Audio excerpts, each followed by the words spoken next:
어제 처음 권한대행 업무를 맡았었는데요. 과분한 칭찬과 격려에 몸둘 바를 모르겠습니다. 정말 깊이 감사드립니다. 저는 그렇게 잘했다 생각이 안 들었는데 청취자님들께서 얼마나 기대를 안 하셨으면 그렇게 했는데도 칭찬을 해주시고 그런 생각이 드네요. 예, 시대정신이라는 말이 있습니다. 어떤 시대에 살고 있는 사람들의 보편적인 정신 자세, 태도 이렇게 정의가 되던데요. 한 해를 마무리하는 지금 2017년의 시대정신은 무엇일까 한번 생각을 해봤습니다. 작년 말부터 시작된 이 광장에 뜨거웠던 열기, 촛불, 그리고 국민의힘으로 이루어낸 최고 권력자 파면, 문자 참여운동 등등을 생각해보면은 현재 시대정신은 국민 참여, 직접 민주주의가 아닐까 하고 감히 말씀을 드려봅니다. 이렇게 국민들은 능동적이고 깨어있는데 이런 훌륭한 국민들을 아직까지 가르치려고 드는 사람들이 있어요. 그 사람들은 스스로를 지식인이네, 오피니언 리더네 이렇게 얘기를 하더라고요. 아무리 많이 배우면 뭐합니까? 아무리 번듯한 직업 갖고 있으면 뭐합니까? 연봉 많으면 뭐합니까? 시대정신을 모르는데. 국민을 가르치려고 들지 마십시오. 가장 훌륭한 스승은 바로 이 나라의 주인인 국민입니다. 농부가 어찌 밭을 탓합니까? 연휴를 마치고 일터로 향하고 계신 우리 위대한 대한민국 국민 여러분, 오늘도 힘내보십시다. 이상 공장장 원한대행 이정열 생각이었습니다. 공장문 열겠습니다.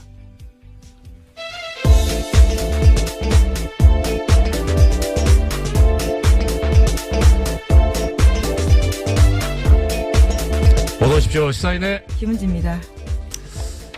어제 뵙고 오늘 또 뵙는데 항상 반갑네요. 네, 반갑습니다. 예.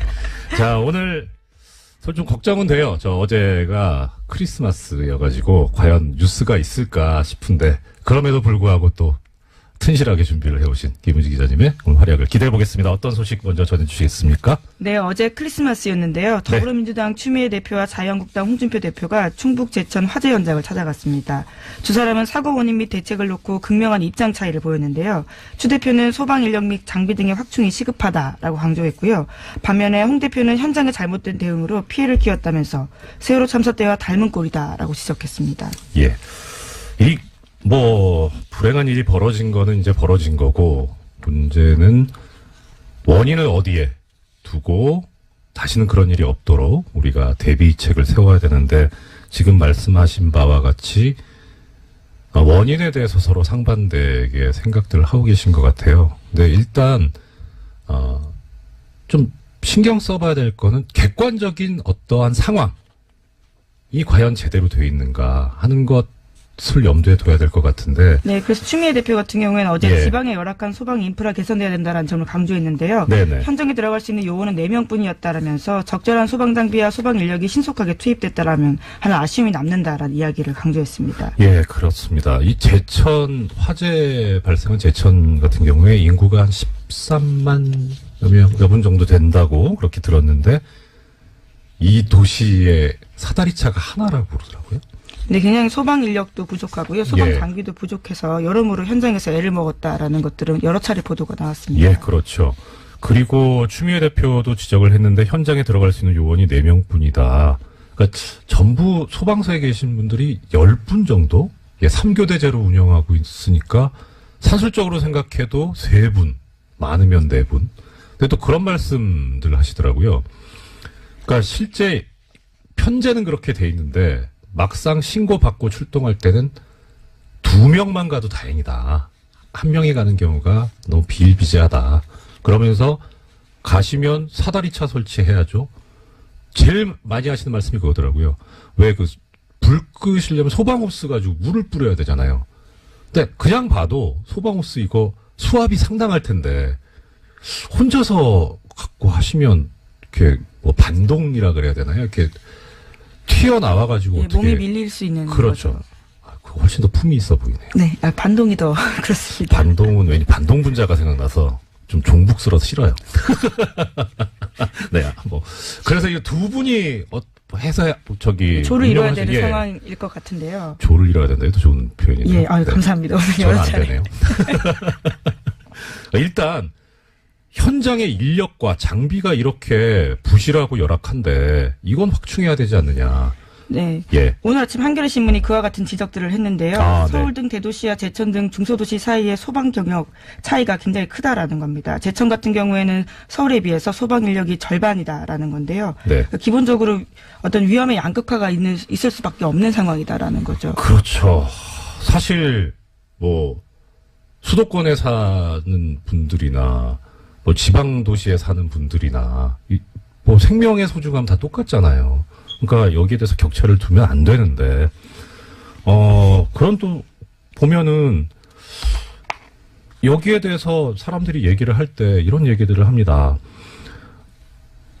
지방자치단체 중에 소방서 설치가 안 돼 있는 데도 있고 또 그런데 한편으로 집값 떨어진다고 소방서 설치를 반대한 지방자치단체도 있고 또 이거 관련해서 그런 얘기가 있습니다. 소방직을 국가직으로 네, 지금 그렇죠. 이제 지방자치단체한테 맡겨져 있는데 지금 소방 인력들의 이게 굉장히 큰 염원 중에 하나입니다. 그렇죠. 네. 이게 어떻게 보면 그 지방분권화를 권력의 분산을 요구를 하고 있으니까 지방직화하는 게 맞지 않느냐, 그대로 두는 게 맞지 않느냐 하는데 지방직이 되려면 전제로서 지방자치단체의 예산이 풍부하고 그렇게 해서 지원이 잘 될 수 있어야 되는데 사실 우리나라 지방자치단체 중에 이 재정 자립도가 높은 데가 그렇게 많지 않지 않습니까? 그러니까 이런 인명을 다루는 생명과 국민의 안전을 다루는 이런 식은 그야말로 국가직으로 해서 빨리 예산 확충을 시키고 국민의 안전과 생명을 지킬 수 있도록 했으면 하는 그런 마음입니다.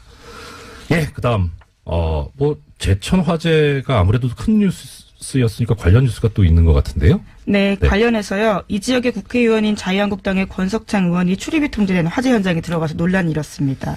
화재 현장 방문해서 30분간 둘러보고요. 자신의 휴대전화로 현장을 촬영했다라고 하는데요.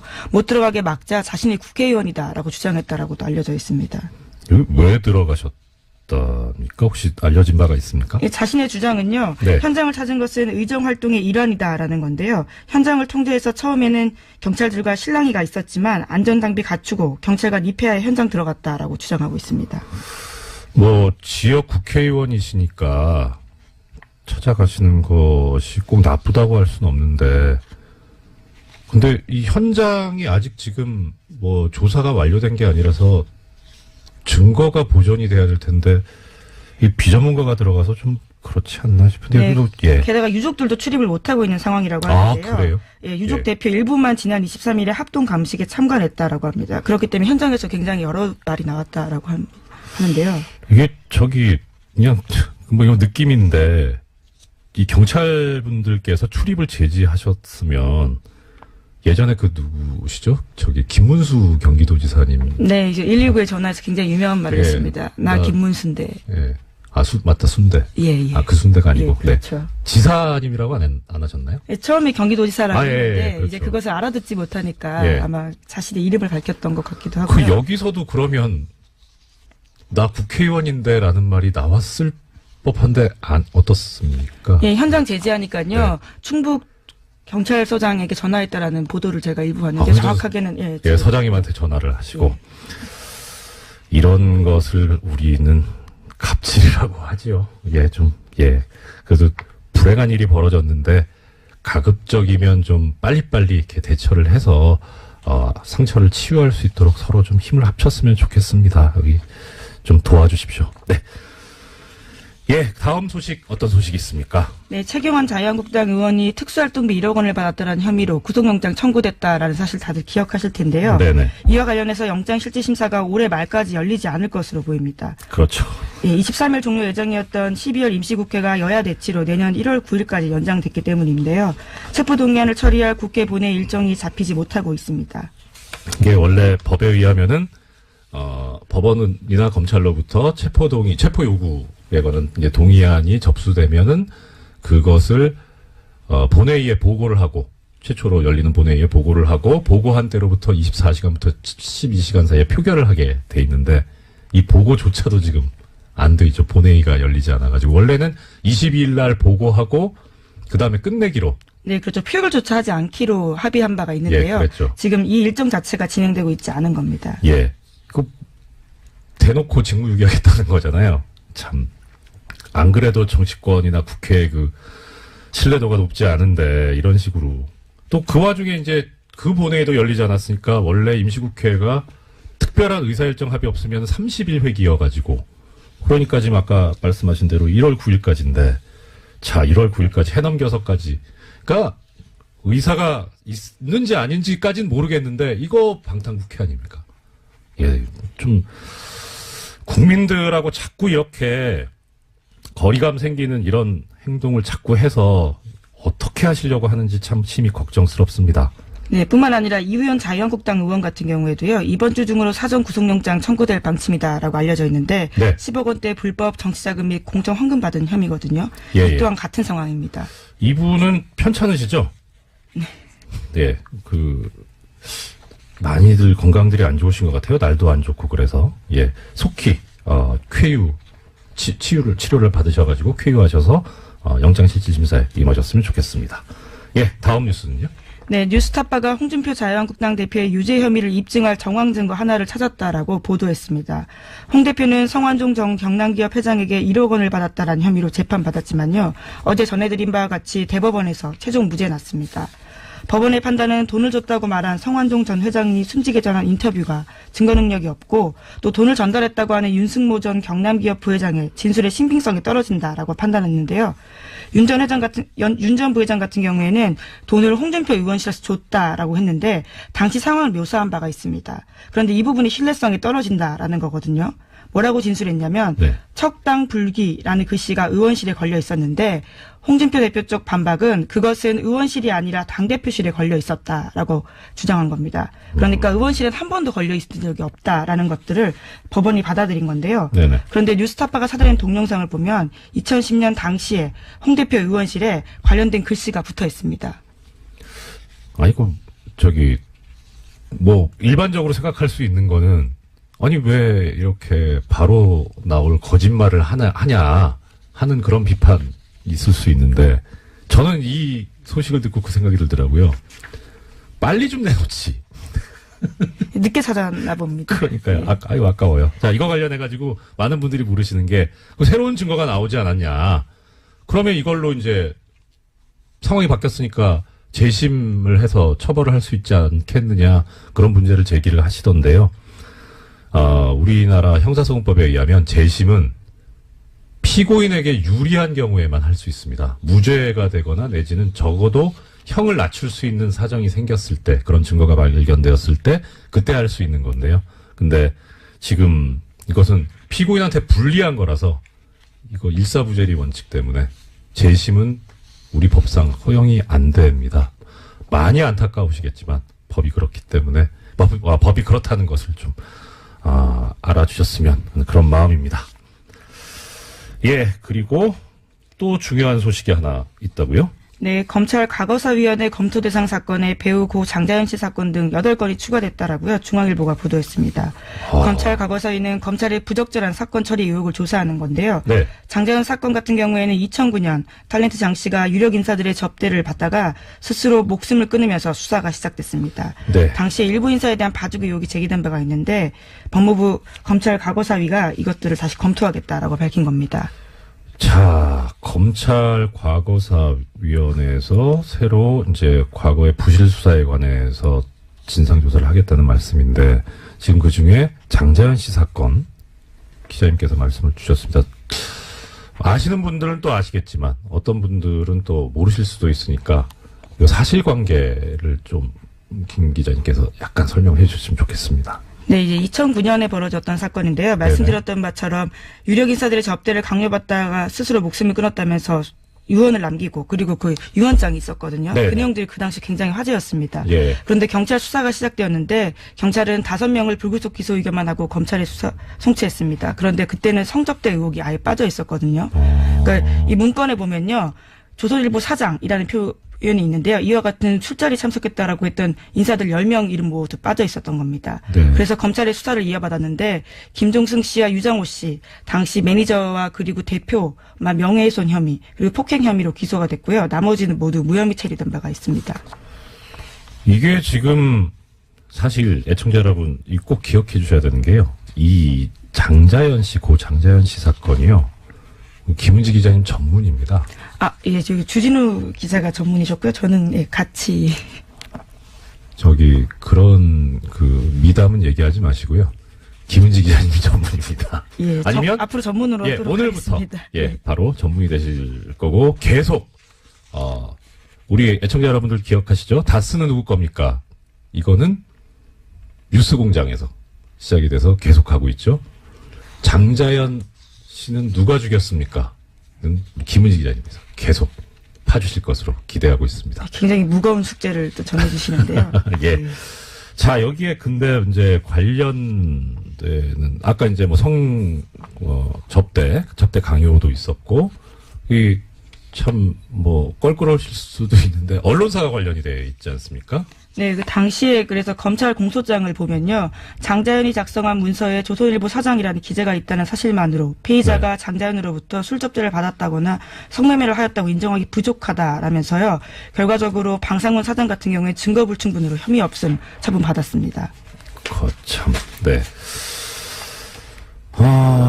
그렇게 수사가 끝이 종결이 되고 그리고 나서 저는 자세히는 모르는데 그게 되게 마음이 아팠어요.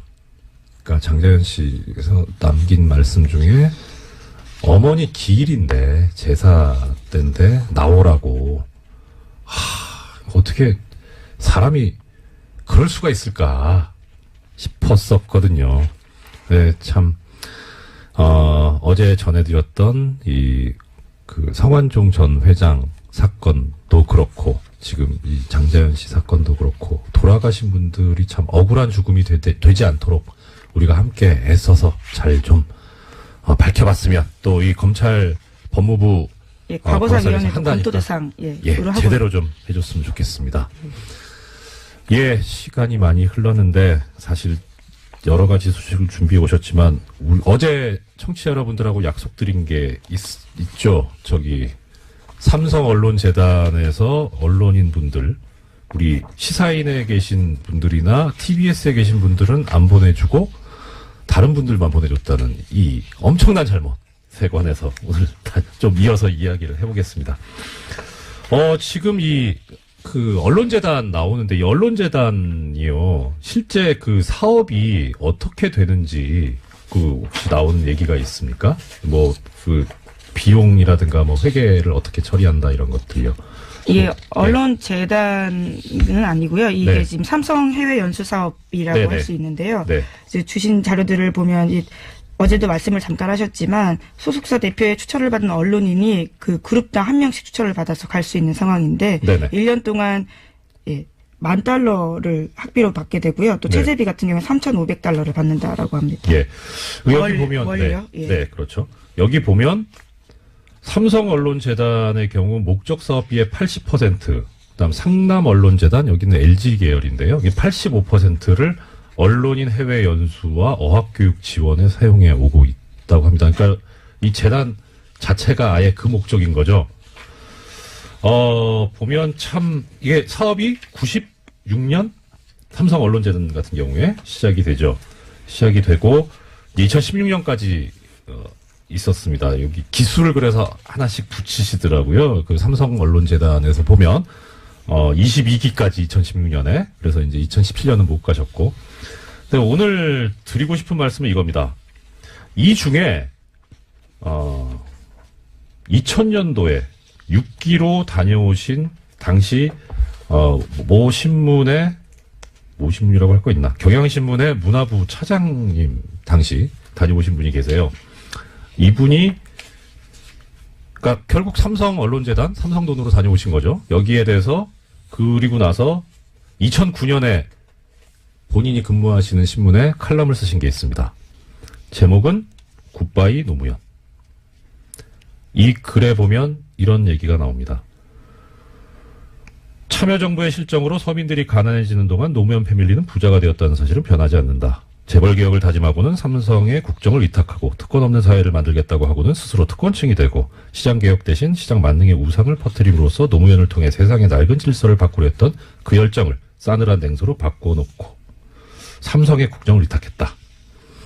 뭐 사실인지 아닌지 모르겠는데 삼성 돈으로 유학 다녀오신 분이 하기는 좀 썩 적절한 말씀은 아니지 않나 싶은 생각이 얼핏 들었고요.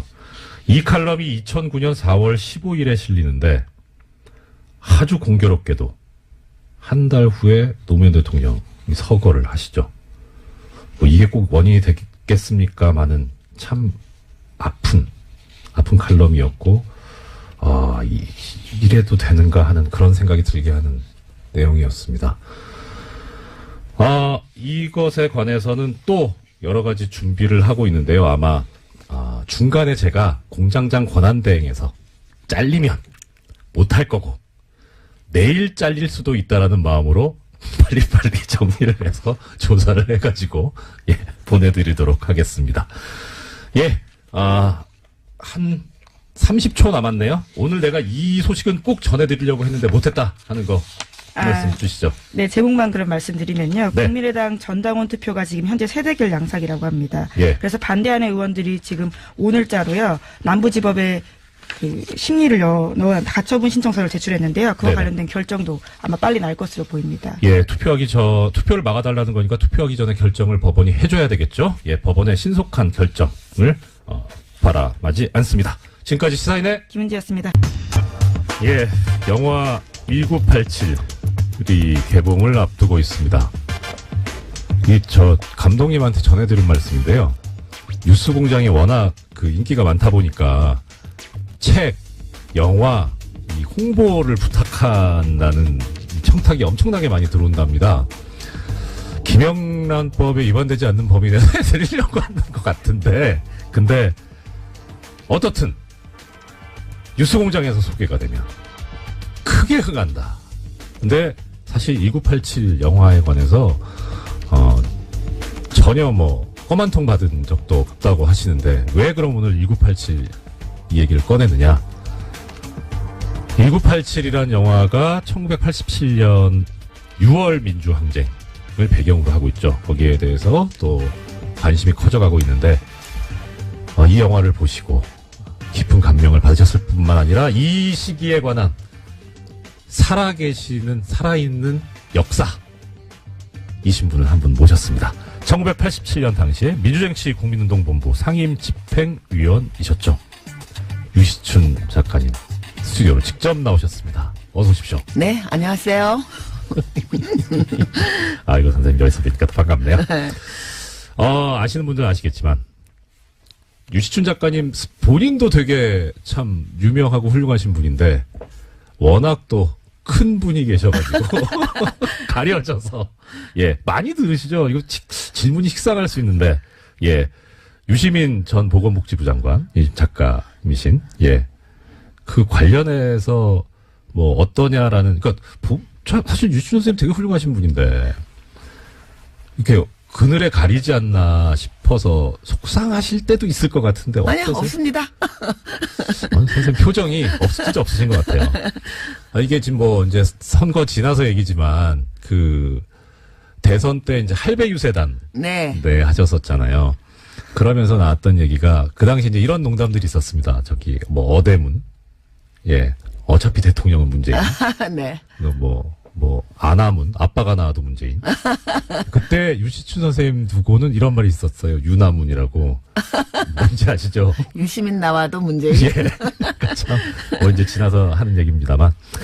자, 일단 유시민 전 장관에 대해서 별 감정 없다고 하시니까, 돈한 거 없다고 하시니까, 당연히 그러신 것 같고요.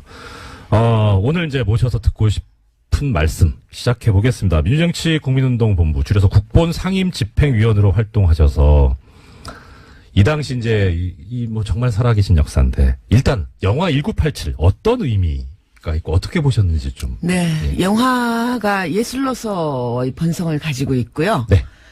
또 그 어떤 예술과 문학도 그 시대의 사회 현실과 역사로부터 결코 자유로울 수 없습니다. 그렇기 때문에 대사회적인 기능을 갖고 있는데요.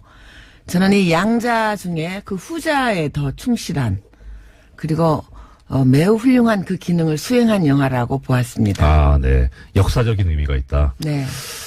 자, 그러면 일단 1987년이면 만약에 1987년도에 태어났다고 해도 이제 30이잖아요. 그렇죠. 네. 그러니까 그 시절을 기억한다는 게 어떻게 보면은 기억하고 있는 사람들이면 일종의 이제 노털 얘기 들을 수 있는 일단 그러면 이 1987년 6월 항쟁이 왜 어떤 계기로 일어나게 된 건지 네. 그 시작부터 한번 말씀을 네, 부탁드립니다. 뭐 너무 기니까요. 제가 네. 간략하게 줄여서 예. 잘 말씀드릴게요. 여러분 아시다시피 그 박정희 유신 통치 체제는 사실 종신 집권 체제였습니다. 그렇죠. 근데 이제 내부의 분열로 박정희 대통령이 시해당하고 네. 민주주의를 갈구하던 국민들은 민주정부가 당연히 들어올 거라고 아주 합리적인 추론을 했는데 네. 뜻밖의 전두환과 그 신군부 일당이 광주에서 학살을 감행하고 그야말로 정권을 탈취했습니다. 그렇죠. 이제 그로부터 한 7년에 걸쳐서 그 정통성도 민주성도 역사성도 부재한 그 정권을 물리치고 네. 새로운 민주정부를 세우려는 열망이 국민들에게 광범위하게 퍼져 있었는데 그렇죠. 그중에서도 청년 학생들이 용기 있게 전위에 섰습니다. 예. 그러다 보니 청년 학생들이 감옥으로 많이 끌려갔어요. 많이 갔죠. 특히 5.18 광주 민중항쟁의 진상을 밝히기를 요구하는 학생들을 모두 잡아갔습니다. 네. 그래서 86년 12월 당시에 감옥에 약 예. 6천여 명의 청년 학생을 비롯한 양심수들이 갇혀 있었습니다. 6천 명이면 한 학교 그렇죠. 예. 수준. 이제 예. 그러다 보니 수많은 학생들을 영장도 없이 체포 구금하고 고문하는 일이 네. 너무나 빈번했는데 네네. 언론의 재갈을 물려놓았기 때문에 아무도 그것을 보도하지 못했습니다. 예. 그래서 드디어 1987년 새해가 밝았을 때 네네. 1월 14일 날 박정철 군이 피의자도 아닌 참고인으로 불려갔다가 물론 영장도 없었습니다. 네. 가족에게 알리지도 않고요. 네. 비밀리에 잡아갔다가 지금 그 남영동 전철역 근처에 있는 예. 남영동 대공분실에서 참고인으로 조사를 받다가 물고문에 의해서 참혹하게 살해당합니다. 그런데 예. 이 박정철 사건은 결코 우연히 일어난 사건이 아닙니다. 네네. 그 이전에 이미 많은 박정철이 있었습니다. 예. 일일이 열건 못하겠지만 예. 1986년에 나온 변협, 대한변협에서 발간한 인권보고서에 보면 군대 끌려가서 의문의 죽음을 당한 학생들 네. 또 수사기관에 불려갔다가 뭐 아주 동떨어진 황간의 철로변의 시체로 발견된다든가 네. 이렇게 원인을 밝힐 수 없는 다만 수사기관에 의한 의문의 죽음이라고 추정되는 여러 죽음들이 있었습니다. 맞습니다. 예, 그것이 누적되어서 일어났고요. 그리고 86년 11월 말에 애국학생 청년연합이라고 해서 애학투가 네네. 1,400명이 민주정부 수립을 요구하면서 건국대를 점거한 사건이 있었는데요. 참 이제 기억도 새롭습니다. 네, 근데 그때 건대 이제 사태. 건대 사태인데요. 네. 그때 모든 이 간제 언론, 예. 정부의 검열을 받는 언론들은 그것을 시키는 대로 전두환이 시키는 대로 무슨 공산주의 투쟁, 네. 또 일본의 적군파를 모방한 좌익 게릴라 네. 투쟁이다. 네. 이렇게 다 빨간칠을 하고 뒤집어 씌울 때인데 그 사법사상 유례가 없이 1,200여 명이 구속이 되었고요. 예. 그래서 감옥이 터져나갈 지경에 이르렀고 드디어 박정철 사건을 고문하고 난 다음에 시체를 깜짝같이 내다버리지도 못하고 네. 화장하지도 못하고 네. 들켜버린 겁니다. 그렇죠. 네. 예. 그래서 들켜버려서 예. 이 사건이 굉장히 국민들의 공분을 일으켰고요. 여러분 예. 잘 아시다시피 그 영화에 자세히 나옵니다만 네. 참 그 얼토당토 않고 어떻게 보면 초등학생 수준도 못 되는 그런 대응을 경찰이 내놓습니다. 책상을 유명한 말이 탁 있었죠. 치니까 억 하고 죽었다. 예. 당시에 강민창 치안본부장으로 네, 그렇습니다. 기억하는데. 박처원 본부장도 있고요. 예. 이분들이 그 2, 3일 동안 그렇게 머리를 맞대고 수기한 결과가 겨우 그렇게 유치짬뽕인 탁 치니까 억하고 예. 죽었다는 유명한 말을 어록을 남겼습니다. 네네. 그래서 저는 이 박종철 사건을 보면서 역사는 간혹 우연을 통해 필연을 관철한다는 말이 있습니다. 우연을 통해 필연을 관찰한다.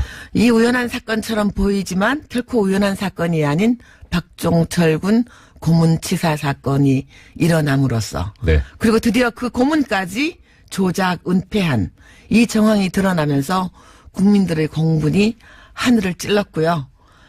그리고 모든 국민들이 그 누구도 검사의 청구에 의해서 법원이 발부한 영장에 의해서는 체포 구금되지 않는 네. 헌법의 정신을 실천할 것을 네. 요구를 했고 예. 체육관에서 저희들끼리 쑥덕쑥덕 대통령을 뽑는 것이 아니라 공화국의 주인인 국민의 참정권을 되돌려 달라고 요구하기에 이르는 것입니다. 그렇죠. 예, 약간 부연 설명을 해드리자면 당시에 고문에 가담했던 사람이 전부 5명인가 그랬었죠. 그런데 2사람이 한 것으로 축소하고 2사람이 다 뒤집어 쓰고 네. 들어갔다가 네. 구치소 안에서 사실은 3명이 더 있었다라는 얘기가 밖으로 흘러나오고 그것을 천주교 정의구현 네, 그 얘기 제가 좀 말씀드릴게요. 예. 참 이 역사가요. 뒤돌아서 생각하면 저는 무신론자인데 이럴 네. 때면 하늘이 계시지 않나 하는 생각이 드는데요. 네. 그래서 이제 그 5명 중에 A, B, C, D, E, F 중에 EF가 이제 뒤집어 썼단 말이죠. 예.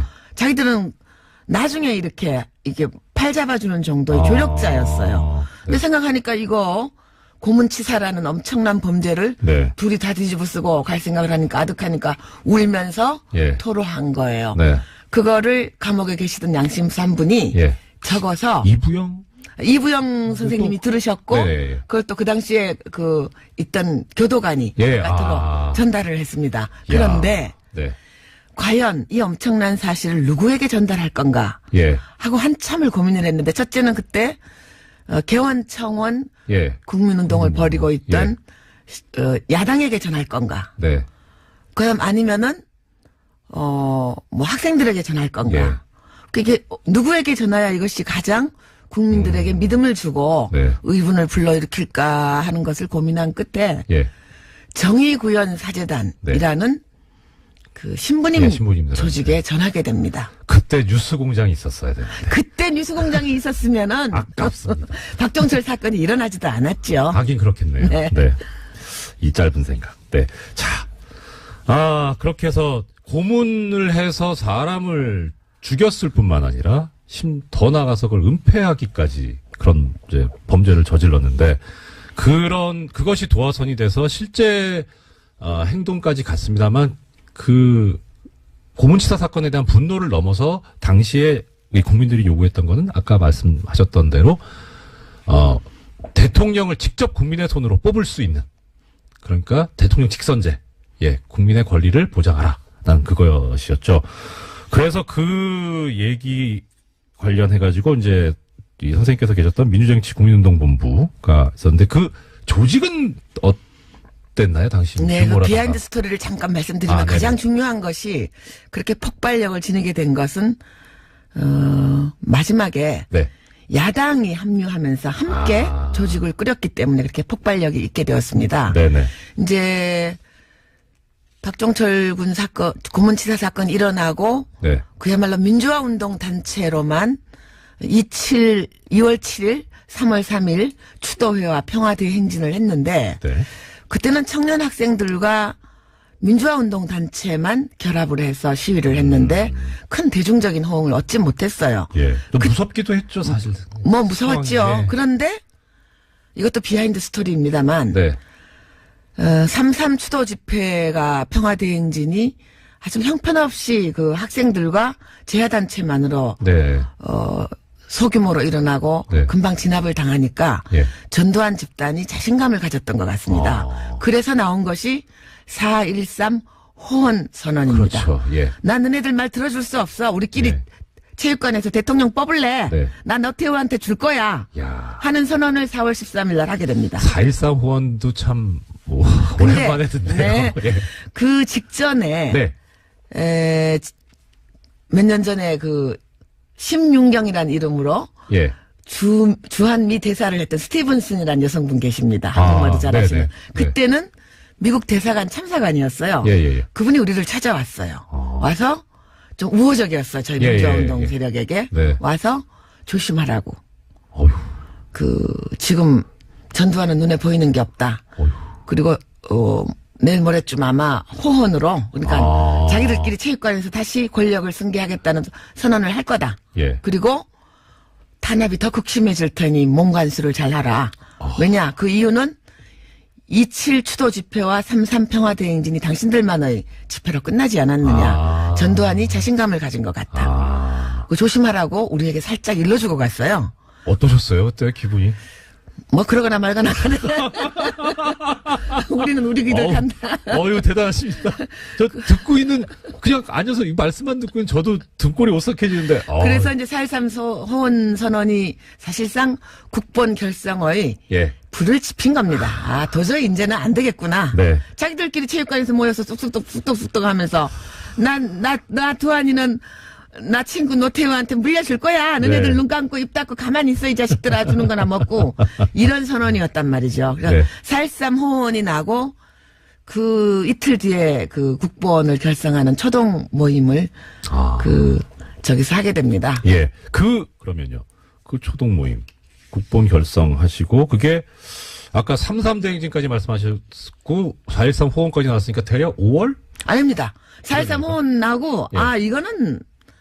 이건 정말 참을 수가 없다. 네. 이렇게 돼서 4월 16일 날인가요? 4월 8호. 우이동 개나리 산장이라는 허름한 집에서 네. 한 10명쯤 모여서 예. 초동을 꾸렸고요. 그때는 그렇게 정당이 합류할 거라까지는 생각을 안 했는데, 네. 이제 종교단체, 제야단체, 학생운동단체가 모두 하나로 모여야 되겠다는 첫 모임을 한 게 아마 그 다음 날이었던 것 같습니다. 그럼 4월 15일, 6일. 근데 그때 제가 기억하기로는 이제 그 당시 87년도의 상황을 나중에 이제 6월 항쟁이라고 부르지 않습니까? 그리고 그 6월 항쟁이라고 명명된 이유가 6월 10일 날 네네. 큰 대규모 집회가 있었고요. 6월 10일 이 언저리쯤에 이제 이 국본이나 선생님께서 네. 그래서 예. 이제 긴 논의를 거친 다음에 네. 마지막에 갑론을박을 했던 것이 야당을 참여시킬 거다. 네. 그랬는데 네. 결과적으로 생각하면 야당을 참여시킨 건 너무나 잘한 일이었습니다. 잘했습니다. 그러니까 지역적으로는 뭐 제주에서 서울까지, 네. 연령적으로도 10대에서 70대 네. 어르신까지 영원한 구별이 없었고요. 네, 네, 그다음에 뭐 분야별로도 농민, 여성, 빈민, 학생, 인권, 법조, 문화예술 이 모든 장르에서 민주화 운동을 하고 있던 모든 단체들이 총망라되었고요. 그래서 6월 10일 날 아침에 저희가 왜 그게 성공할 수 있었느냐면 네네네. 네. 한승원 변호사 같은 분이 이렇게 네. 굉장히 지적인 유머에 거의 뭐 신화의 단계에 그렇죠. 계신 예. 분인데 예. 나중에 회고하시기를 6월 항쟁이 성공한 것은 성공회에서 개최했기 때문에 성공했다. 뭐 이런 말씀도 하시고 그랬는데 지금으로 치면 게 아재 개그인데요. 아직 그렇죠. 그때는 굉장히 신선했습니다. 예. 그래서 이제 성공회. 6월 예. 10일 아침에 대해서 그 국본이 출범하던 5월 27일 아침을 저 어제처럼 생생한데요. 네.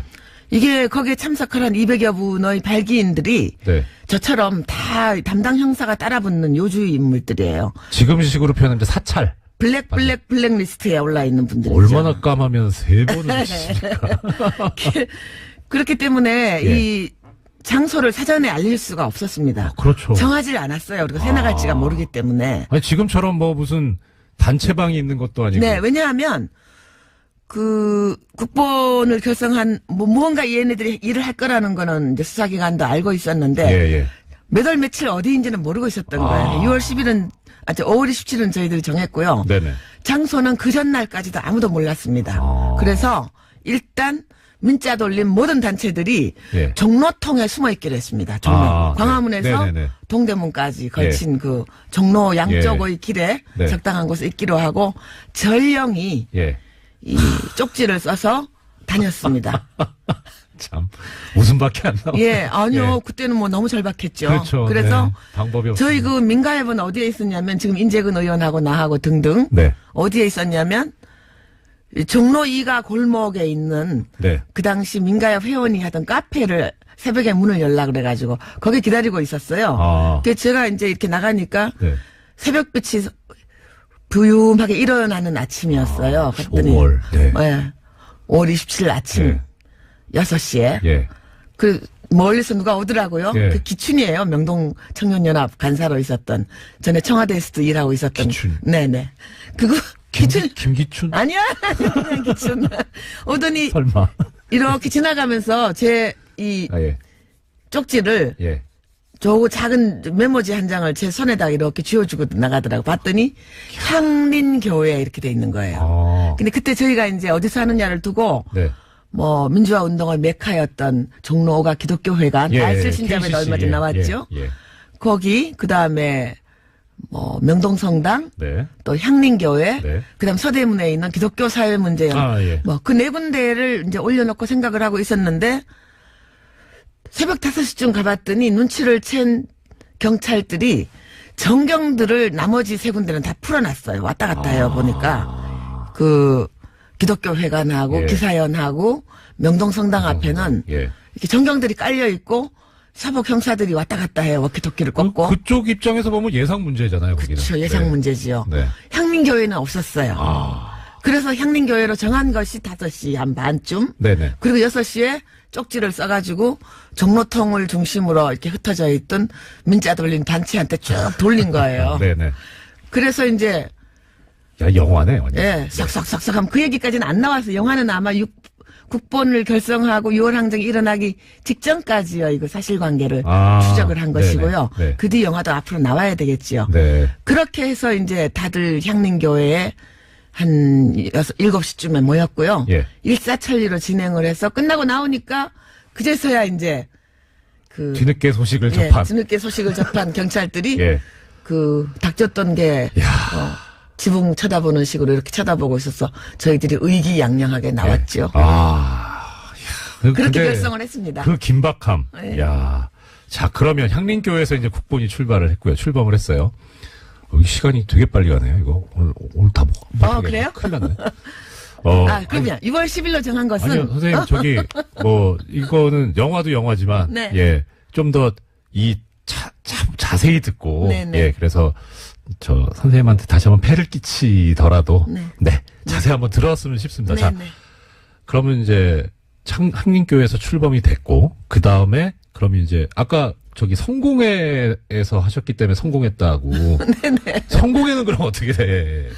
이제 우리가 성공회는 그때 지키지 않았기 때문에. 예. 그리고 성공회에 그때 젊으신 분들이 많이 계셔가지고. 아, 네. 거의 뭐 요즘은 486 세대들이 거기 그때 한 20대, 30대들로 있어가지고. 예. 우리에게 매우 협조적이었고요. 아. 거기만 지키지 않고 있었습니다. 그리고 네. 6월 10일로 못을 박은 것은 첫날 회의에서. 네. 전두환이 노태우에게 권력을 승계해주는 민정당 전당대회가 6월 10일 날 12시에 있었기 때문에 맞습니다. 그날로 저희들이 대응을 한 것입니다. 아, 진짜 그때 저도 그렇게 기억이 생생한데, 1987년 6월 10일 날 민주정의당 전당대회에서 대통령 후보를 선출하는데 당시 이제 노태우 전당대회. 예. 네. 힐튼 호텔. 예, 그리고 이제 리셉션 축하연을 거기서 했죠. 네. 힐튼 호텔 예. 남대문 네. 숭례문 옆에 제가 그때 6월 10일 날 숭례문 부근에 있었거든요. 뭐 체류탄 연기 엄청났을 겁니다. 남대문 시장을 처음 가본 게 그때였습니다. 네. 도망간다고. 예. 아이고, 시간이 벌써 이렇게 됐네요. 막간에 제가 선생님 다시 한번, 설득을 해서 내일 한번 모시도록 하겠습니다. 선생님, 네. 오늘 말씀 감사합니다. 근데요. 네. 6월 10일 날 네. 정경이 그냥 물샐 틈 없이 에워싸고 있는 삼겹사겹의 그걸 해치고 성공에 진입에 성공한 20명의 얘기가 하나하나가 영화입니다. 네, 뉴스 공장.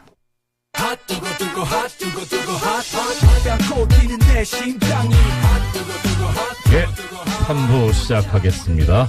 화요일의 남자, 핫해, 바른정당, 하태경 최고위원 오셨습니다. 예, 반갑습니다. 처음 뵙습니다. 근데, 우리 봤죠, 몇 번. 왔다 갔다 하면서.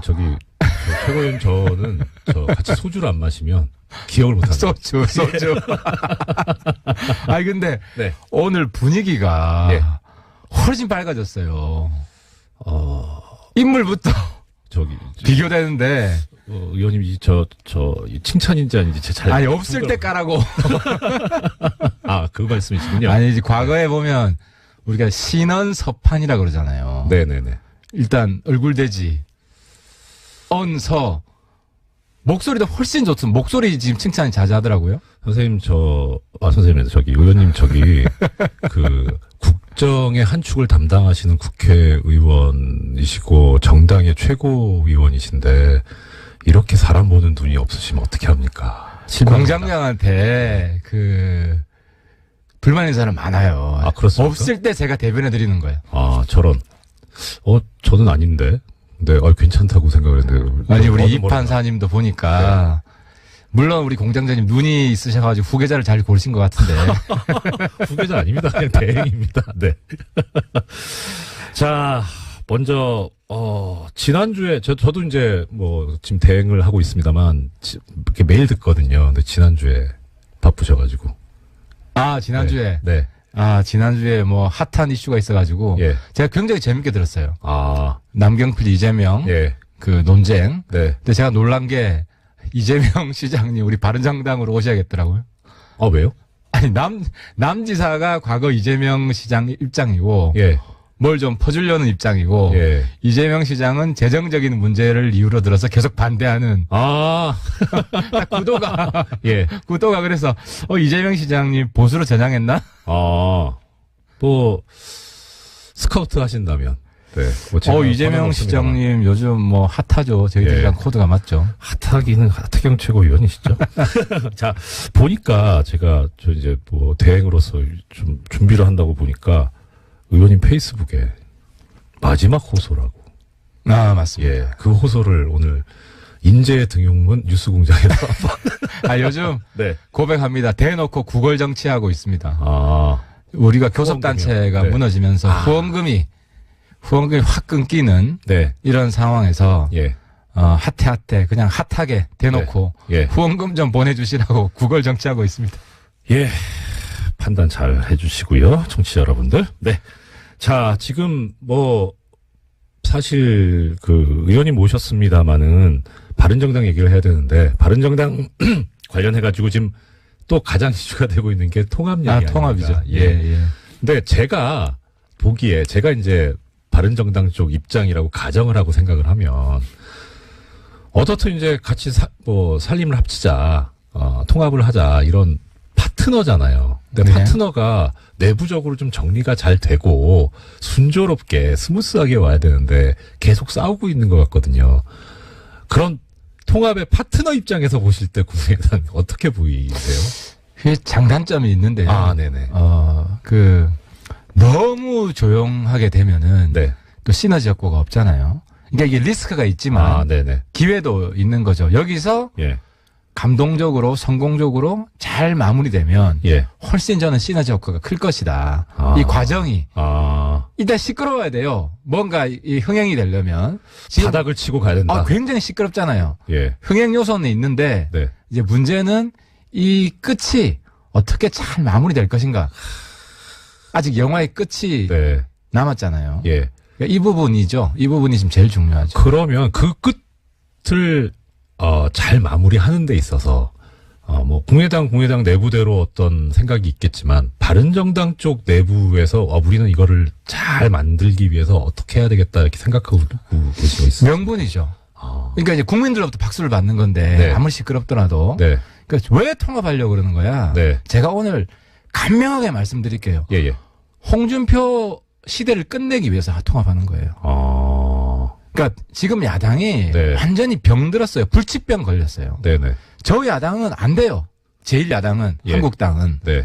그러면 그래서 정치가 지금 수준 이하로 떨어지고 있고 네. 국민이 피곤하고 나라가 망해가고 있다고요. 이 자유한국당이 아니라 자유만국당이에요.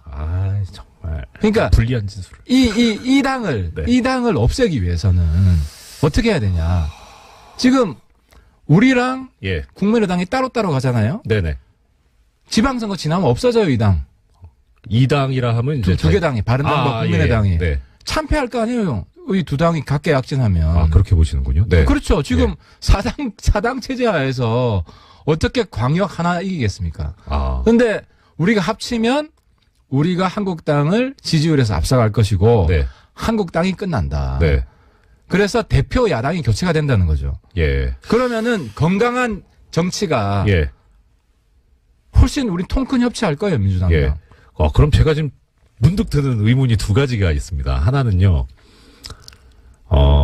그 김성태 의원 같은 경우에 이제 바른정당에 계시다가 자유한국당으로 들어가셨는데 원내대표가 되셨잖아요. 그렇죠. 그러니까 순전하게 이거는 이제 그 우리 하 의원님 개인적인 생각으로 아씨 나도 갈 걸 그런 생각을 해보신 적 없어요. 그러니까 저는 김성태 예. 대표가 자기가 더 성장하려면 네. 홍준표를 끝장내면 돼요. 아. 지금 거기는 홍준표 당이지 예. 김성태 존재감 제가 볼 때 없어요. 아. 물론 그분은 그 네. 안에 들어가서 정말 네. 잡초처럼 네. 참고 견디면서 인동초 먹고 지금 원내대표 된 거는 평가받을 만하죠. 네네. 근데 국민들 생각에는 예. 저기 홍준표 당이지. 근데 홍준표를 본인이 끝장냈다. 네. 이러면은 평가받는 거죠. 예. 근데 제가 왜 바깥에 있겠습니까? 예. 홍준표 체제를 끝장내기 위해서는 새로운 야당을 만들어서 예. 저기를 국민들로부터 평가해서 소멸시키면 되는 거예요. 그 방법밖에 없어요. 그 지금 의원님 말씀은 그러니까 김성태 의원 같은 경우에 그럼 트로이의 목마다 이런 말씀. 그 작전을 만약 펼친다면 아, 네. 김성대 대표는 정말 부활합니다. 예수님처럼. 아, 근데 저 홍준표 체제 하에서 네. 저렇게 홍준표 시키는 대로만 하고 있으면 당장 그 김성태 대표 그랬잖아요. 홍준표 덕장 만들겠다. 덕장은 무슨 덕장? 연탄 가스니 뭐니 해가지고 유해랑 똑같은 막장인데 지금 막장 부부 아니야? 막장 부부 유해랑 똑같이. 덕장이 그 황태 덕장 같이 이렇게 얼었다 녹았다를 반복하는 그런 덕장 아닐까요? 그러니까 김성대 대표 전혀 예. 말빨이 안 산다. 아. 당을 좀 바꿔보려고. 물론 홍준표를 덕장 만드는 것만으로도 김성대 뜰 수 있어요. 네. 근데 그게 가능하겠습니까? 지금 당장 무죄 나오니까 다시 덕장인지 독장인지. 둘 다 쉽지 않을 것 같은데요. 덕장을 만드는 것도 쉽지 않고 그렇다고 소멸시키는 것도 쉽지 않고. 그렇죠. 지금 김성태- 아무리 한국당 바꾸려고 그래도 홍준표 그대로 쓰면 국민들 머릿속에 똑같아요. 네. 자, 그럼 또 하나 이제 의문이 뭐냐면, 이제 조금 전에 국민들한테서 지지를 받아야 된다는 말씀을 하셨고, 그 방법은 명분이다라고 하셨는데, 솔직하게 드는 생각은 뭐냐면, 명분은 좋기는 한데, 우리 국민들 입장에서는 피부에 와닿는, 여기는 통합해야 돼. 그래야지 내 삶이 좋아져. 나한테 이득이 돼 하는 그런 게 사실 잘 안 느껴지거든요. 그건 이렇게 보면 됩니다. 네. 우리가 한국당을 대체하는 제1야당이 된다고 쳐봐요. 네. 한국당 그냥 발목만 잡잖아요. 무조건 반대만 하잖아요. 국회 네. 안 돌아가잖아요. 네. 당장 지금 국회 안 돌아가잖아요. 네. 개헌도 안 되잖아요. 예. 우리가 제1야당이 되면 통큰 협치합니다. 무조건 발목 안 잡아요. 예. 협력할 건 협력해요. 개헌해요. 네. 근데 의원님 그 관련해서 이런 얘기들이 있더라고요. 그러니까 피부 와닿는 거 한마디만. 네네. TV 보면 짜증 덜 날 거예요. 왜요? 홍준표 얼굴 덜 보니까. 홍준표 대표에서 물러나니까. 그러니까 TV를 사야 되나? 우리가 한국당을 이기면은 예. 지방선거 끝나고는 홍준표 대표 TV에서 얼굴 안 봐도 돼요. 대표에서 물러날 거 아니에요. 그러길 바랍니다라고 말씀드릴 수도 없고. 아니 홍준표 얼굴 안 보는 것만으로도 네. 국민들 스트레스 훨씬 덜 받을 거예요. 자, 근데 이런 말씀도 있습니다. 그러니까 지금 이제 제1야당이 되면 통큰 협치를 할 거다. 근데 새누리당에서 바른정당이 탄생해서 나왔는데 지금 자유한국당과 바른정당으로 이제 뭐 표면적으로는 둘로 갈라져 있잖아요. 도대체 그럼 바른정당이 자유한국당하고 다른 게 뭐가 있냐 지금까지. 그러니까 자유한국당이랑 똑같은 사람 다 넘어갔잖아요. 그러니까 이제 국민 여러분들이 착각하는 게 그동안엔 자유한국당 바른정당 별 차이 없더라. 네. 그 자유한국당이랑 똑같은 이야기하는 사람도 있었어요. 예. 그 사람들이 다 갔어요. 그래서 의원님은 안 가신 거고. 그렇죠. 저는 계속 다른 이야기. 하태경은 기억 남는 게 뭐예요? 홍가기밖에 없죠.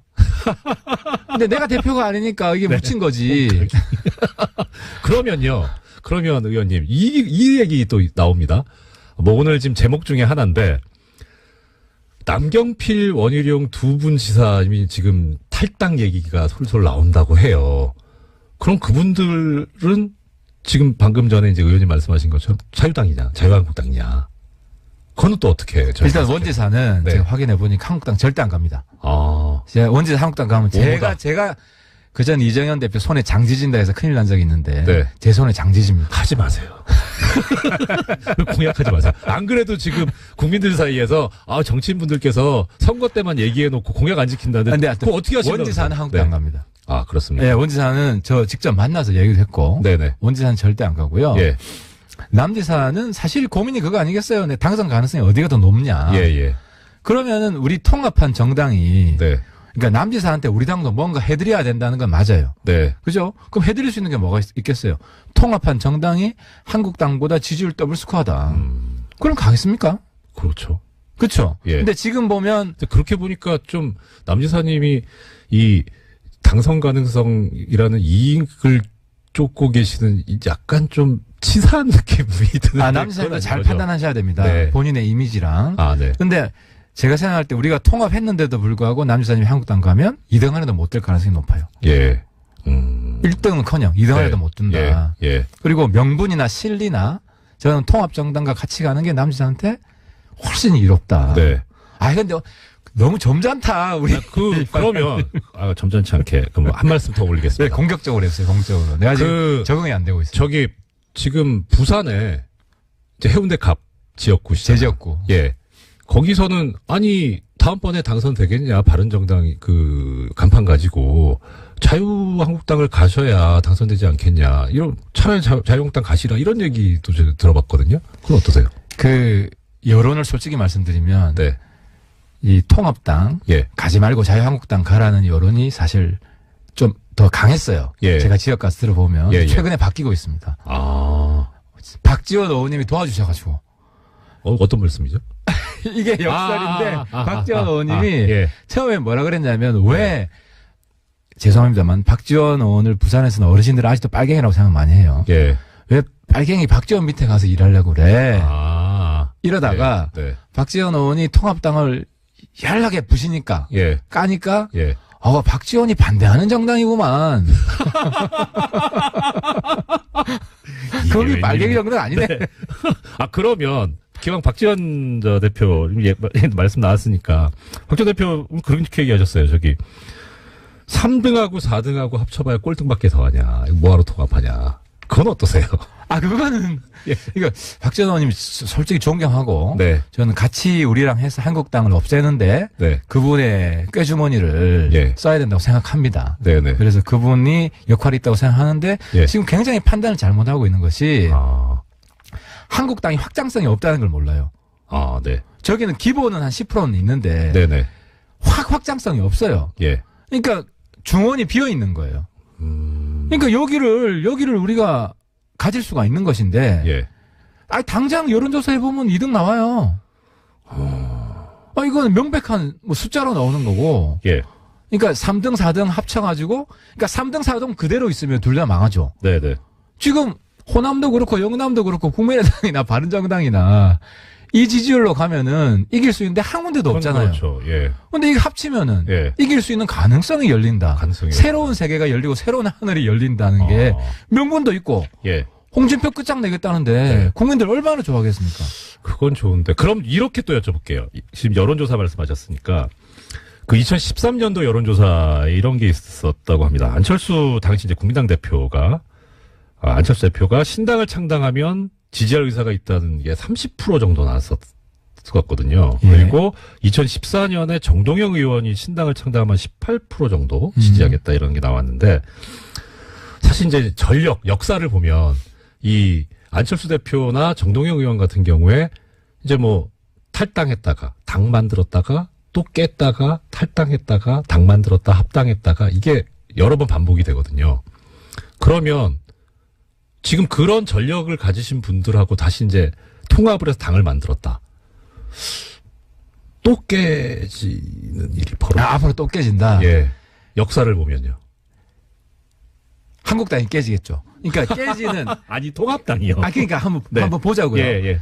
이 지방선거 성적을 토대로 해서 예. 한국당이 꼴등하면 네. 뒤에서 1등하면 한국당이 깨집니다. 100% 깨집니다. 네. 솔직히 저한테 있잖아요. 바른정당 받아줄 수 없냐? 문의 전화가 두통 왔어요. 예. 많은 거예요. 한국당에서. 저거. 한국당에서. 한국당으로부터 현역 의원이. 오, 신기하네요. 네. 그러니까 이게 무슨 얘기냐면 특히 수도권 중심으로 수도권. 통합당이 되면 네네. 한국당은 그러니까 통합 효과가 제일 큰 게 지금 수도권이에요. 네. 그럼 불안한 거죠. 예. 그럼 미리 보험 들어놓고 싶은 거예요. 나중에 잘 봐주라. 아니, 기왕 보험 들 거면 그러니까 더불어민주당이 전화하지. 깨질 가능성은 예. 가능성이 제일 높은 건 이제 한국당이고 네네. 그 다음에 민주당도 저희는 흔들릴 수 있다고 봐요. 민주당도 물론 네. 뭐 계속 잘하면은 계속 1등 하겠죠. 네네. 근데 지금 민주당은 존재하지 않는 당이잖아요. 예. 청와대만 존재하지. 그런가? 예를 그래도 들어서 50% 나오잖아요. 그 이유가 뭐냐? 네. 홍준표 때문에 나오는 거예요. 아니 제1야당이 희망이 기승전 없는데, 홍준표. 제1야당이 희망이 없는데 네. 여기를 그러니까 반사 이익을 얻고 3당 4당은 성장할 것 같지 않고 예. 딱 스탑했고 예. 이러니까 여당밖에 없다 이렇게 되는 거죠. 그러니까 야당의 대안이 있으면 대표 야당이 바뀐다고 하는 순간 네.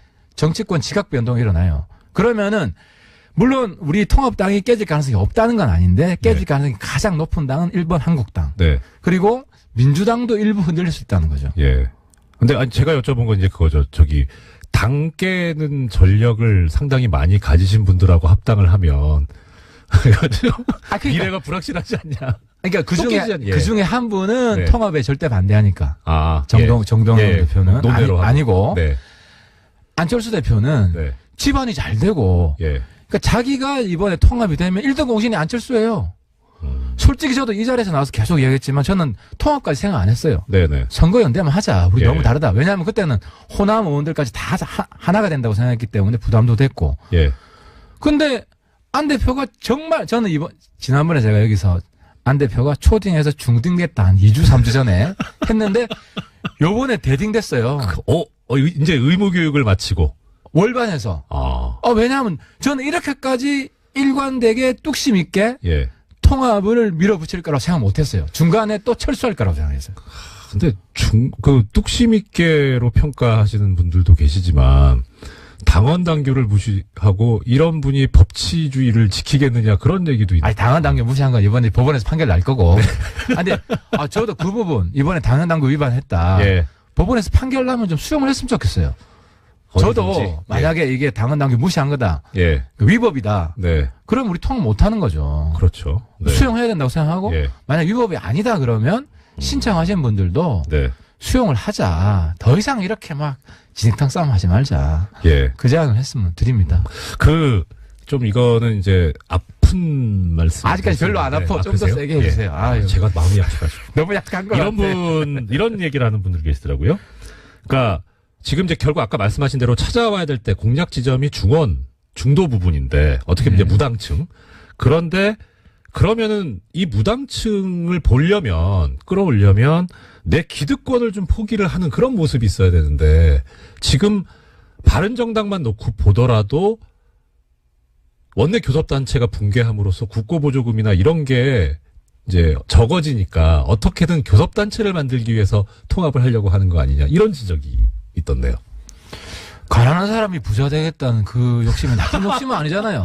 근데 문제는 예. 나쁜 일을 해서 부자 되겠다는 건 나쁘지만 예. 우리 국민들 행복하게 하기 위해서 예. 홍준표 TV에서 안 보게 하기 위해서 우리가 합치겠다는데 저는 박수 칠 국민이 압도적으로 많다. 그러니까 그 말씀이 뭐냐면 지금 명분은 그렇게 내세우고 계시지만 속내는 돈 때문에 그런 거 아니냐라는 거죠. 정당이 네. 권력을 포기하는 순간 그 정당은 존재할 이유가 없죠. 예. 우리는 그렇죠. 돈이 아니라 네. 국민들을 위해서 우리 권력을 제대로 쓰자. 예. 한국당처럼 쓰지 말자. 나라 망하게 쓰지 말자. 네. 그래서 제가 말씀드리는 게 이거는 지난번에 친문이라는데 좀 더 정확하면 연문야당 문재인 정권과 연대하는 홍준표는 무조건 반대하잖아요. 네. 우리는 개헌 찬성해요. 개헌 같이 하자. 네. 그리고 통큰 협치하자. 민주당하고 지난번에 우리 정책 연대를 했잖아요. 네네. 민주당하고 정책 연대할 겁니다. 네. 그러니까 물론 반대할 건 반대하죠. 하지만 국회 보이코트 이런 거 안 할 거다. 네. 그리고 막말. 뭐 저는 뭐 한국당이 없어지면 저는 막말이 아마 대폭 줄어들 것 같은데요. 그러게 말입니다. 자, 그러면은요, 또 이런 말씀도 있습니다. 지금까지 이제 우리나라 이 정치 그 현장에서 보면, 보수면 보수, 진보면 진보, 이렇게 양당, 거대 양당이 있고, 그 다음에 이제 제3정당이 나왔을 때 이 제3정당이 어떤 중도나 이런 걸 표방을 하긴 하지만, 실제로는 동원했던 것이 뭐냐면 지역주의. 그러니까 그렇게 해서 재미를 봤다. 예컨대 사실 냉정하게 국민의당도 어떻게 보면 호남을 이제 했었고 자민련 과거에 그랬었고요. 그러면 이렇게 이제 지역을 계속 동원하지 않으면 생존할 수 있는 수단이 없어지는데. 그 시대 끝났다. 아, 끝났다. 제가 오늘 그 들어오면서 이제 뉴스 그 일부 들었는데요. 네. 1987년. 네네. 제가 이제 그때 2학년이었잖아요. 예. 우리 세대, 이 80년대 세대는 지역 감정 없어요. 왜 없냐? 우리 세대는 민주주의 이념이 예. 지역을 압도한 세대예요. 네. 지역 감정 완전 없어요. 예. 이 세대가 지금 대한민국을 이끌어 나가고 있기 때문에 더 이상 후퇴하면 안 되죠. 안 되고 이번에 만약에 통합이 되면 지역 감정 없는 정말 새로운 정치가 태동을 하는 거예요. 물론 근데- 어르신들한테 조금 남아있죠. 네. 그 표 우리 뭐 무시해야죠.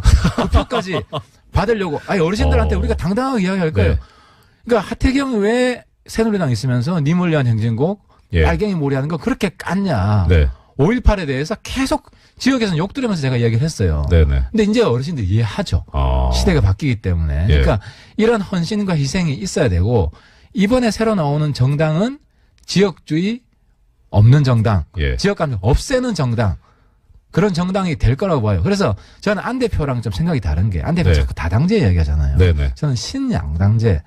한국당이 없으면은 우리랑 민주당이 그냥 1대1 붙는 거지. 그러니까 한국당을 완전히 없애고 새로운 야당이 생기는 네. 새로운 국가가 생기는 예. 이런 출발점이 그래서 이 정당은 단순히 선거공학적인 그런 연대가 아니다. 그걸 뛰어넘는다는. 그러면 앞으로 이제 통합정당이 출범하게 되면 지금까지 뭐 국민의당에서 주장했던 뭐 호남 홀대니 이런 말도 이제 안 나오겠네요. 호남 이게 뭐 홀대. 이렇게 뭐 이 지역이 나오는 그런 거 없어요. 예. 그런 거 없어요. 우리는 뭐 영원한 부부가 많이 생길 거라고 저는 생각합니다. 오히려 영원한 커플이 많이 생기고 네. 훨씬 교류를 많이 하고 예를 들어 부마 항쟁 때는 광주에서 와서 같이 기념하고 5.18 때는 부산에서 가서 대구에서 가서 네. 같이 기념하고 이런 아름다운 시대가 도래하지. 이게 저기 이렇게 앞에서 말씀해 주시는데 믿음이 가야 되는데 그게 걱정이에요. 워낙 많이 속아봐가지고 설마 진짜 그랬으면 좋겠습니다. 예, 참. 자, 마지막으로 벌써 또 재밌게 듣고 있는데 마지막 질문 드려야 되겠네. 마지막 질문으로 드리고 싶은 게 참 질문 드리고 싶은 게 여러 가지가 있는데 하나가 지금 이제 당장 이제 내일부터 투표가 시작이 됩니다. 통합 관련해서 벌써 국민의당에서. 그렇네요. 네. 예, 예. 이렇게 그림이 그려졌으면 좋겠다. 이렇게 굴러갔으면 좋겠다 하는 의원님의 희망, 바람 있으시면 좀 말씀 주셨으면 좋겠습니다. 1월 안에 다 끝내야죠. 지금 이제 양가에서 네. 결혼식을 사실 준비하고 있는데 네. 국민의당에서 시끄럽죠. 시끄러운데 거기서 좀 잘 정리가 되고 조금 뭐 우호적으로 했으면 좋겠어요. 이제는 뭐 서로 입장이 명확해졌기 때문에 네. 지금 비례대표가 문제잖아요. 네, 그렇죠. 근데 뭐 제가 대표가 아니기 때문에 제가 100% 된다는 말씀은 못 드리지만 만약 합당이 되면 비례대표 중에 원하는 분들은 그냥 내보내드리겠다. 포기하시는 게 좀 많으시네요.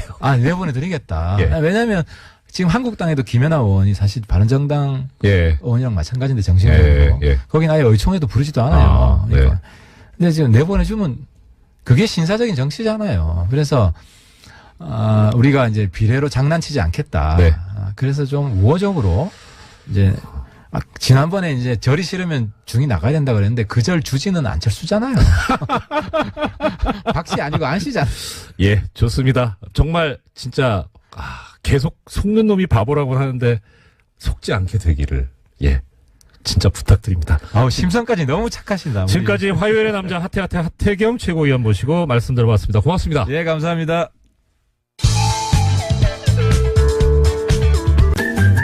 예, 어려운 경제, 어려운 이름 연구소 소장님. 이거 저기 선생님 연습을 좀 했는데 아직 안 붙었어요. 칼폴라니 사회경제연구소 정태인 소장님 나오셨습니다. 안녕하십니까? 네, 안녕하세요. 네. 네, 유시춘 누님께서 무슨 얘기를 하셨길래 포탈 일입니까? 아, 영화 1987 관련해서 그 6월 항쟁 때 말씀하셨는데요. 네, 시민이보다 더 유시민 장관보다 더 말 잘합니다. 어휴, 깜짝이야. 네. 이 방송 항상 들을 때마다 드는 생각인데, 소장님 나오실 때 시그널이 참 깜찍하고 좋습니다. 내용도 아주 풍부하고 많이 배우고요. 오늘 또 이제 현장에서 한번 배워가겠습니다. 어제 중소기업중앙회에서 실시한 대국민 중소기업 이미지 인식도 조사가 있었다고 하는데 결과가 어떻게 되는지부터 좀 말씀해 주십시오. 네, 중소기업 호감도가 100점 만점에 51.4점, 그러니까 대기업은 71.5점, 성인 1000명한테 조사를 했는데요. 네네. 사실 이 절대 수치는 문제가 아닌데, 네. 중소기업 호감도가 매년 조사에서 떨어지고 있어요. 특히 20대가 51.4에서 47.8, 30대는 52에서 47 이런 식으로 떨어지고 있어서 중소기업 가고 싶지 않다. 젊은 네네. 사람들이 이런 얘기들이 이제 확실하게 나타나고 있는 거죠. 예. 그 여러 가지 이유가 있을 텐데요. 중소기업이 이렇게 그 호감도가 낮은 것이. 근데 특히 이제 항목별로 이게 이제 구분이 돼 있다고 하지 않습니까? 네네네. 어떤 부분이 이제 예, 항목별로 보면 근로조건에 대한 호감도가 제일 낮았습니다. 이 근로조건이라는 건 임금, 근로시간, 작업환경 이런 것들인데 이 호감도가 46.8로 가장 낮았고 네네. 또 안정성도 없잖아요. 중소기업 가면은 평생 직장 이런 건 꿈도 못 꾸는 거니까 그것도 낮았고요. 자아실현이 그 다음에 낮았고 네, 사회적 지위 다 이 중소기업한테 불리한 항목들에서 낮았고 예. 성장성이 그래도 5개 중에서는 제일 나은 편으로 나왔습니다. 아, 그래도 그렇게 큰 차이는 안 나겠습니다. 이게 지금. 그러니까 이게 절대 수치는 큰 의미가 없는. 네. 그냥 주관식으로 물어보고 점수 써가지고 그걸 평균한 거니까. 네. 이건 하지만 공감이 갑니다. 봉급 또 열악한 작업 환경, 야근 과로. 자, 그러면 일단 봉급 먼저 얘기해 주셨으니까 임금. 예. 실제 그럼 대기업이 지금 71.5점, 그다음 중소기업이 51.4점이면 거의 20점 가까이 차이가 나는데 네네. 임금 부분에서 도대체 얼마나 차이가 나? 그러니까 이거는 어떻게 대기업을 어떻게 정의하느냐에 따라서 또는 조사기관에 따라 다 다른데 대체로 반이라고 보시면 됩니다. 반? 예, 제가 오늘 적어온 거는 2015년 고용노동부 조사 결과 대기업을 300인으로 잡았을 때 네네. 이걸 500인으로 잡을 수도 있습니다. 예. 근데 대기업 월 평균 총액이 561만 원, 중소기업이 306만 원, 그러니까 54.5%죠. 예. 지금 제가 보기엔 이거 좀 크게 나왔는데 반밖에 안 된다는 얘기죠. 근데 80년대 말만 해도 네. 70%에서 80%였어요. 네네. 그러니까 현대 자동차에 다니다가 이제 1차 하청으로 옮기면 한 80% 받았거든요. 근데 지금은 진짜 반이에요. 네. 대체로 이렇게 보시면 됩니다. 대기업, 중소기업 반, 그다음에 정규직, 비정규직 반, 남성, 여성 반. 그러니까 여성, 비정규직 이렇게 되면 중소기업 이렇게 되면은 굉장히 차이 많이 나게 되는 거죠. 우리가 이제 양극화 얘기를 하는데 이 대기업과 중소기업 사이에서도 양극화가 더 심해지고 있다 이렇게 봐도 되나요? 그럼요. 근데 80년대 말에 무슨 일이 벌어졌냐면 우리나라가 79년 위기를 맞으면서 대기업이 하청계열화를 시작합니다. 네네. 일본 흉내를 내는데 그게 이제 완성이 되는 게 80년대 말이에요. 근데 이제 90년대 초까지는 굉장히 경제가 좋았는데 그 이후로는 이제 격차가 막 벌어져서 그러니까 80에서 50까지 떨어졌으니까 굉장히 많이 벌어지고 또 하나 차이는 뭐냐면 또 다른 일이 벌어진 건 뭐냐면 대학교 가는 비율이 굉장히 높아졌어요. 네, 그렇죠. 제가 다닐 때는 한 20% 안 됐는데 근데 지금은 조금 떨어졌지만 70% 가까이 가거든요. 한때 80%가 넘었었는데. 근데 이 대학교 요새 등록금도 비싸잖아요. 그래서 돈 많이 내고 왔으니까 번듯한 직장을 가야 되는데 중소기업 일자리 수가 85% 이상이거든요. 학자금 대출이나 말고 받아서 사회에 진출할 때 돈을 모아서 나가는 게 아니라 빚을 지고 출발을 빚을 하니까. 보통 한 2천만 원, 3천만 원 지는데 근데 이 대기업 전문직 이런 거 빼버리면 중소기업이 이제 85% 정도가 되니까 이 갈 데가 없는 거예요. 70%가 15%에 들어가고 싶은 거 아니에요. 그렇죠. 대기업이나 전문직이 되고 싶은 거 아니에요. 그럼 항상 1년에 55% 탈락이잖아요. 되게 탈락을 하더라도 뭐 그렇더라도 이게 심하게 차이가 안 나게 해줘야 되는 게 이제 사회 그러니까 구조고. 차이가 많이 나니까 예. 그 15% 들어가려고 그러고 예. 절대로 저 중소기업의 첫 직장을 잘못 잡으면 안 된다. 첫 발을 잘 내딛어야 된다는 게 어른들 네. 말씀이거든요. 예. 예. 이명박 대통령 때 눈높이를 낮춰라. 예. 처음에 중소기업 가서 차근차근 올라가서 대기업 갈 수 있다. 자기도 그랬다 이렇게 얘기를 했는데 요새는 그게 불가능하거든요. 시대가 바뀌어버려. 예. 그러니까 노동연구원에서 나온 보고서를 보면 빈곤의 늪이라는 말이 나와요. 네. 그 빈곤의 네, 덫. 네, 네. 이렇게. 처음에 이제 압박을 받다가 중소기업이 들어가요. 근데 오래 못 다니는 경우가 굉장히 많아요. 굉장히 이게 짧아요. 3년이 네. 안 됩니다. 근데 그만두면 이제 실업자죠. 이제 실업자였다가 다음에는 비경활이라고 해서 이제 예. 포기하는. 예, 그렇죠. 그러다 한참 지나다가 또 다시 어쩔 수 없이 중소기업 갔다가 예. 다시 실업자 비경활 예. 이걸 갖다 반복하게 되니까 첫 직장을 잘 잡으라 그러니까 이게 특히 이제 시험 보는 것들, 네네. 예, 무슨 공무원 고시 붙은 시험. 것들 네. 이런 것들 하는데 굉장히 많은 사람들이 몰려서 에너지가 지금 낭비가 되고 있는 거죠. 아주 그러네요. 거꾸로 이렇게 생각해 볼까요? 네네. 어떤 직업을 택하든가 임금이 거의 비슷하다고 생각해요. 예. 보시면 실제 북유럽은 그렇습니다. 예. 예. 그럼 어딜 갈까요?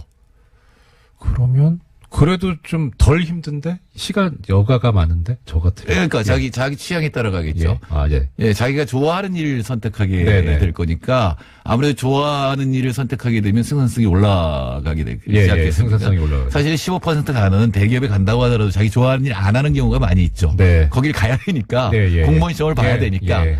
그러니까 이런 사람들의 생산성이 낮을 가능성이 굉장히 높거든요.